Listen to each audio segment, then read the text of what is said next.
ಮನು, ನನ್ನ ಸಮುದ್ರ ನೀನು. ಸಪ್ತ ಸಾಗರ ದಾಚೆಯಲ್ಲೋ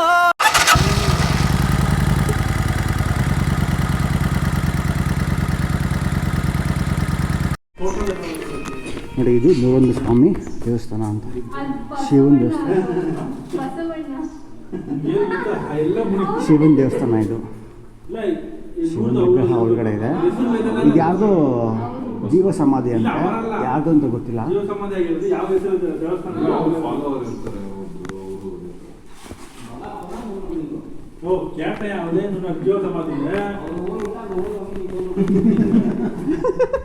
ಅವ್ರೇ ಕೇಳಿರಿ ಹೇಳ್ತಾರೆ.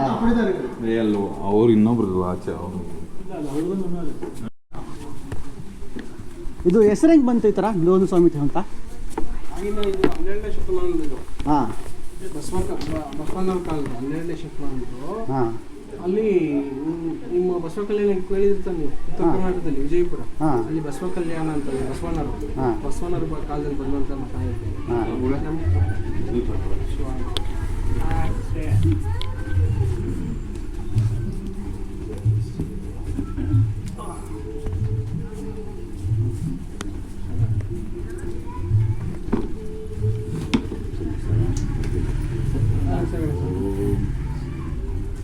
ಬಸವಣ್ಣನ ಕಾಲದಲ್ಲಿ ಬಂದಂತ ಮಠ ಇದೆ.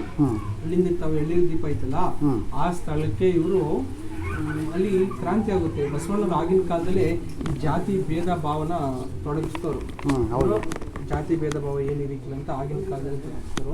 ಅವಾಗ ಏನು ಮಾಡ್ತಾರೆ, ಒಂದು ಬ್ರಾಹ್ಮಣನ ಮಗಳನ್ನು ಒಬ್ಬ ಕಿಲಿ ಜಾತಿ ಅಂದರೆ ಅಬ್ಬಿಗರ ಅಡ್ಲೈನ್ ಮಗಳನ್ನು ಮದುವೆ ಮಾಡಿರ್ತಾರೆ. ಅವಾಗ ಬಸವಣ್ಣವರು ಮಂತ್ರಿ ಆಗಿರ್ತಾರೆ. ಅಲ್ಲಿ ಬಿಜ್ಜಲ ರಾಜನ ಆಸ್ಥಾನದಲ್ಲಿ ಮಂತ್ರಿ ಆಗಿರ್ತಾರೆ. ಅವಾಗ ನಮ್ಮಂಥ ಋಷಿಮುನಿಗಳು ಶರಣರು ಅಂದ್ರೆ ತುಂಬಾ ಇಷ್ಟ ಅವರಿಗೆ. ನಿಮ್ಗೆ ಅಲ್ಲಮ ಪ್ರಭುಗಳು ಬಸವಣ್ಣವರೆಲ್ಲ ಕೇಳಿದ್ರಲ್ವ. ಆವಾಗ ಅಂಥವ್ರು ಅನುಭವ ಮಂಟಪ ಸ್ಥಾಪನೆ ಮಾಡಿ, ಈಗ ನಮಗೆ ಸಂವಿಧಾನ ಹೆಂಗೆ ಇರುತ್ತೋ ಆ ಥರ ಅನುಭವ ಮಂಟಪ ಸ್ಥಾಪನೆ ಮಾಡಿ ನಮ್ಮ ನಾನಾ ಥರ ಚರ್ಚೆಗಳು ಇತಿಹಾಸದ ಬಗ್ಗೆ ಎಲ್ಲ ಮಾಡ್ಕೊಂಡಿರ್ತಾರೆ. ಆವಾಗ ಏನು ಮಾಡ್ತಾರೆ ಅಂದರೆ, ಹಿಂಗೆ ಜಾತಿ ಭೇದ ಭಾವ ಮದುವೆ ಮಾಡ್ಬಿಡ್ತಾರಲ್ಲ, ಆವಾಗ ಏನು ಮಾಡ್ತಾರೆ, ಆ ಸ್ಥಾನದಲ್ಲಿ ಬಿಜ್ಜಲ ರಾಜ ಜೈನ ಧರ್ಮದಲ್ಲಿ ಸೇರಿದವರು. ಅದಕ್ಕೆ ಜೈನ ಧರ್ಮಕ್ಕೆ ಸೇರಿದವರು.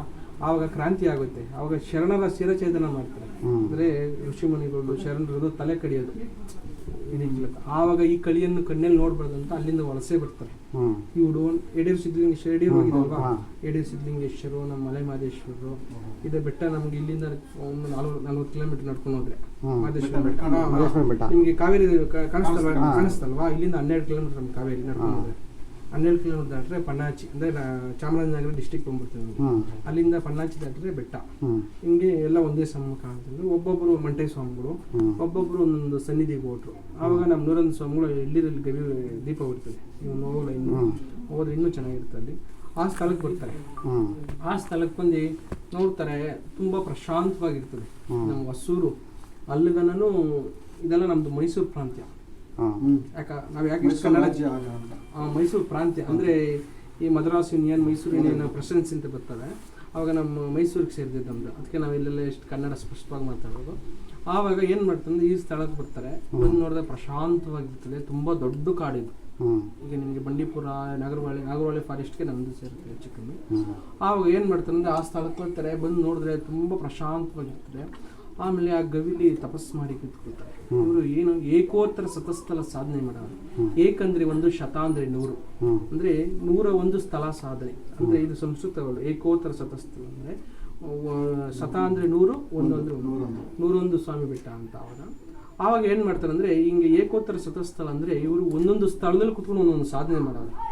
ಈಗ ತಾವು ಎಳ್ಳಿರಲ್ಲಿ ಗವಿ ನೋಡ್ಕೊಂಡಿದ್ರಲ್ಲ, ಆ ಥರ 101 ಗವಿ ಇದೆ ನಮ್ಮ ಕಾಡಿನ ಸುತ್ತಮುತ್ತ. ಈ ಮೇಳೆಗೆ ಒಂದು ಗವಿ ಇದೆ, ಕೆಳಗಡೆ ಒಂದು ಗವಿ ಇದೆ. ಈಗ ರೆಡಿ ಮಾಡ್ತಾ ಇದ್ದೀವಿ. ಅದು ಒಂದು ಸ್ವಲ್ಪ ನಿಮ್ಮ ಯೂಟ್ಯೂಬರು ಕನಕಪುರದವ್ರು ಅರುಣ್ ಅಂತ ನಿಮ್ಗೆ ಗೊತ್ತಿರ್ಬೇಕು, ಟ್ರಾವೆಲಿಂಗ್ ಟ್ರಕ್ಕರ್ ಅಂತ ಅವರು. ಟ್ರಾವೆಲಿಂಗ್ ಟ್ರಕ್ಕರ್ ಅವ್ರು ಚೆನ್ನಾಗಿ ವಿಡಿಯೋ ಮಾಡ್ಯಾಕ ತೋರಿಸ್ತೀನಿ. ಈಗ ನಮ್ಮ ಮಠದ ಬಗ್ಗೆ ಎಲ್ಲ ಚೆನ್ನಾಗಿ ವಿಡಿಯೋ ಮಾಡ್ತಾರೆ. ಆವಾಗ ಏನು ಮಾಡ್ತಾರೆ ಅಂದರೆ, ಒಂದೊಂದು ಸ್ಥಳದಲ್ಲಿ ಕುತ್ಕೊಂಡು ಒಂದೊಂದು ಸಾಧನೆ ಮಾಡ್ತಾರೆ.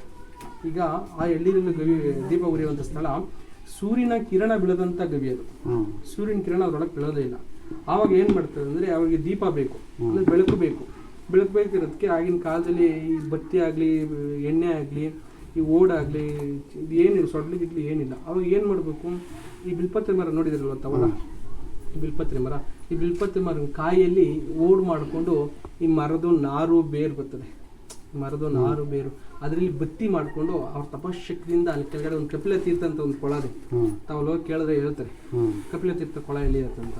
ಆ ಕೊಳದ ನೀರು ಎತ್ಕೊಂಡ್ಬಂದು ಅಲ್ಲಿ ದೀಪ ಹಚ್ಚಿ ಆ ಸೊಡ್ಲಿಗೆ ನೀರು ಹಾಕಿ ಆ ದೀಪನ ಬತ್ತಿ ಮಡಗಿ ಅವ್ರ ತಪಶಕ್ತಿಯಿಂದ ಜ್ಯೋತಿ ಉರಿಸಿತು. ಆಗಿನ ಕಾಲದಿಂದ ಒಂದು 5 ತಲೆಮಾರು ಈ ಮಟ್ಟಕ್ಕೆ ನಾವು 13ನೇ ಸ್ವಾಮಿಗಳು. ನಾನು ಓದಿ ಬೆಳೆದಿದ್ದೆಲ್ಲ ತುಮಕೂರಲ್ಲಿ, ತುಮಕೂರು ಕೇಳಿದೆಲ್ಲ ಸಿದ್ಧಗಂಗೆ ಮಠ ಎಲ್ಲ ನನಗೆ ಫುಲ್ ಎಜುಕೇಷನ್ ಎಲ್ಲ ಅಲ್ಲಿ ಮುಗಿಸ್ಕೊಂಡು ಡಬಲ್ ಡಿಗ್ರಿ ಕಂಪ್ಲೀಟ್ ಆದಮೇಲೆ ಇಲ್ಲಿ ಬಂದಿದ್ದು. ಫುಲ್ ಎಜುಕೇಷನ್ ಕಂಪ್ಲೀಟ್ ಆದಮೇಲೆ ಇಲ್ಲಿ ಬಂದು ಆವಾಗ ಏನು ಮಾಡ್ತಾರೆ ಅಂದರೆ ಅವರು ತಪಶಕ್ತಿಯಿಂದ ನಾವು ಇಲ್ಲಿ ಮಠಕ್ಕೆ 13ನೇ ಸ್ವಾಮಿಗಳು, ಈ ಮಠಕ್ಕೆ 13ನೇ ಸ್ವಾಮಿ 5ನೇ ತಲೆಮಾರು ಸ್ವಾಮಿಗಳು ಕಳೀತದೆ.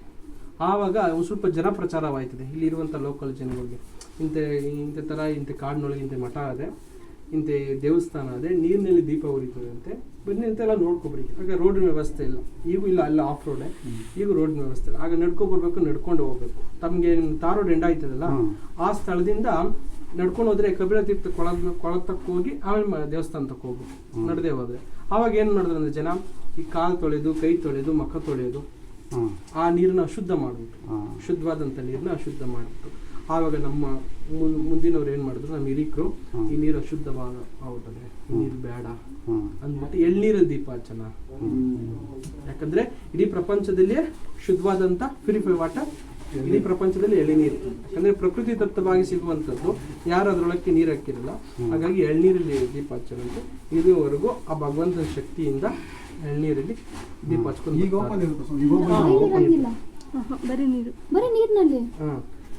ಎಳ್ನೀರು ನಾವು ಹೋದ್ರೆ ನೋಡ್ಬೋದು ನೀವು. ಎಳ್ನೀರಲ್ಲಿ ಈಗೂ ಆ ಸ್ಥಳದಲ್ಲಿ ದೀಪ ಉರಿತದೆ. ಆವಾಗ ಏನಾಯ್ತು ಅಂದರೆ ನಾವು ನೀವು ಹೆಂಗೆ ಈ ಕಾಲದಲ್ಲಿ ಫೋನಲ್ಲಿ ಮಾತಾಡ್ಕೊಳ್ತೀವೋ, ಆಗಿನ ಕಾಲದಲ್ಲಿ ಋಷಿಮುನಿಗಳು, ಮಲೆ ಮಹದೇಶ್ವರು, ನಮ್ಮ ನೂರಂದೇಶ್ವರು ಏನು ಮಾಡ್ತಾರೆ ಅಂದರೆ ಅವ್ರ ತಪಶಕ್ತಿಯಿಂದ ಈ ಧ್ಯಾನ ಕೂತ್ಕೋತಾರೆ. ನಾವು ನೀವು ಹೆಂಗೆ ಫೋನ್ ಮಾಡಿ ಅವ್ರೇನು ಮಾಡ್ತಾರೆ, ಮನಸ್ಸಿಂದ ಮನಸ್ಸಿಗೆ, ಇಂಗ್ಲೀಷಲ್ಲಿ ಟೆಲಿಪತಿ ಅಂತ, ಮನಸ್ಸಿಂದ ಮನಸ್ಸಿಗೆ ಮಾತಾಡ್ಕೋತಾರೆ. ಆವಾಗ ಕೇಳ್ತಾರೆ ನಮ್ಮ ಮಲೆ ಮಹದೇಶ್ವರು, ನೀವು ಏನು ಸಾಧನೆ ಮಾಡಿದ್ದೀರಿ ಅಂತ.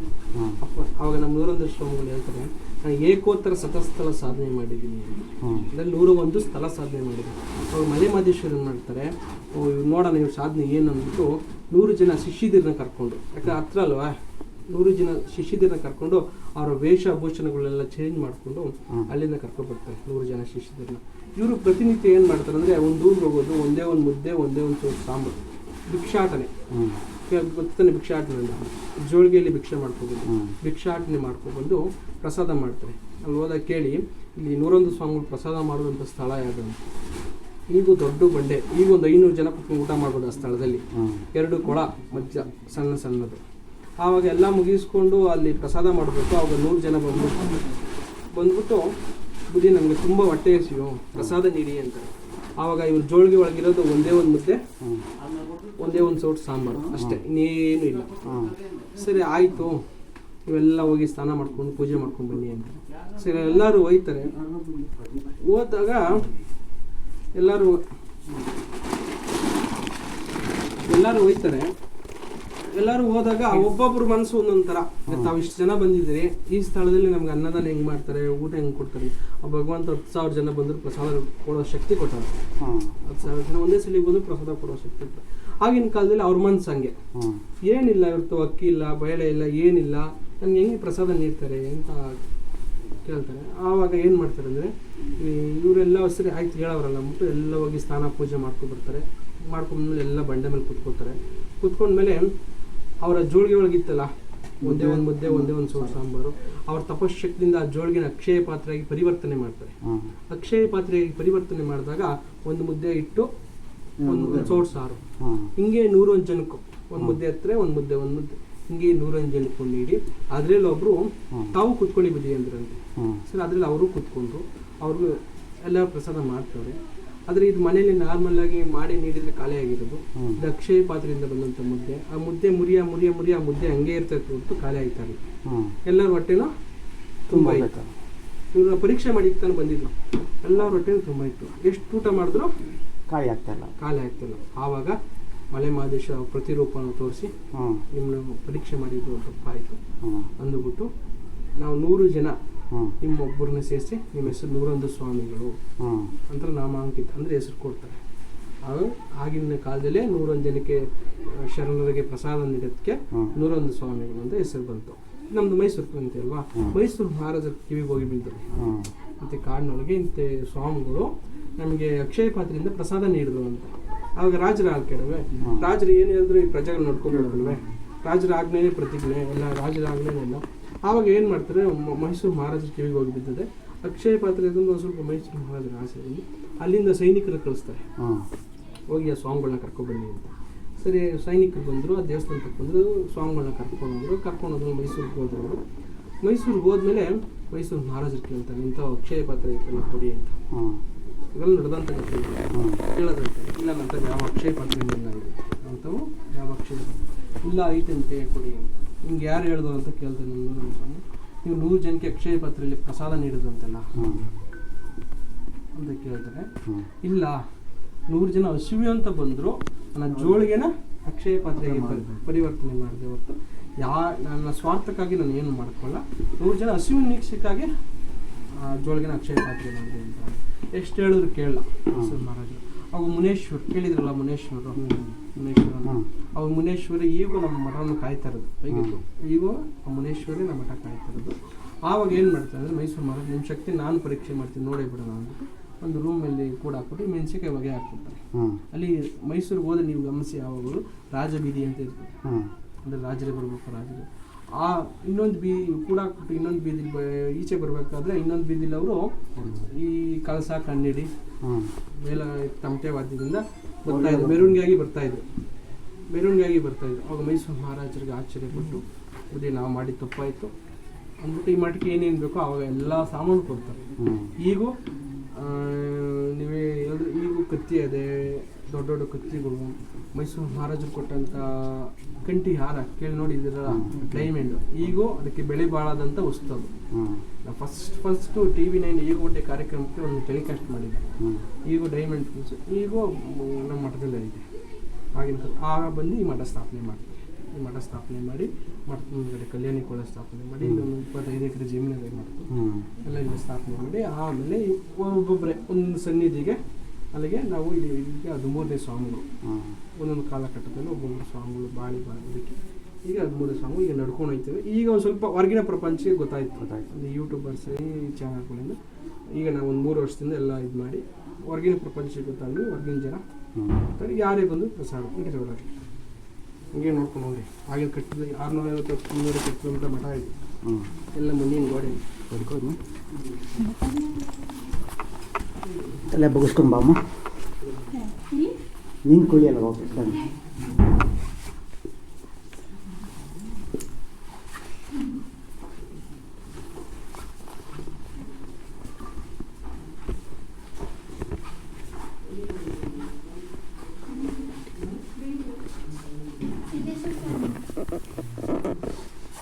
ಇದು ಮುನೇಶ್ವರ ಅಂತ ಇದಾ 101 ಸ್ವಾಮಿ. ಇದು 101 ಸ್ವಾಮಿ ದೇವಸ್ಥಾನ ಇದೆ.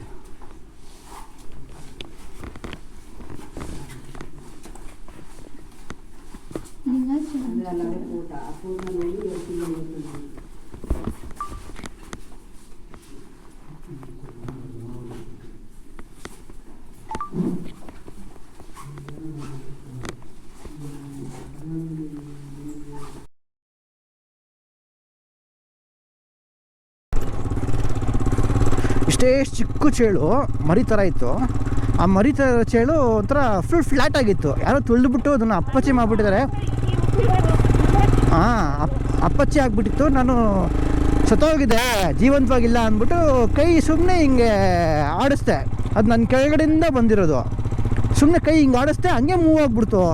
ನನಗೆ ಜೀವ ಬಾಯಿ ಬಂದ್ಬಿಡ್ತು ನಂಗೆ ಹಂಗೆ. ಅಪ್ಪ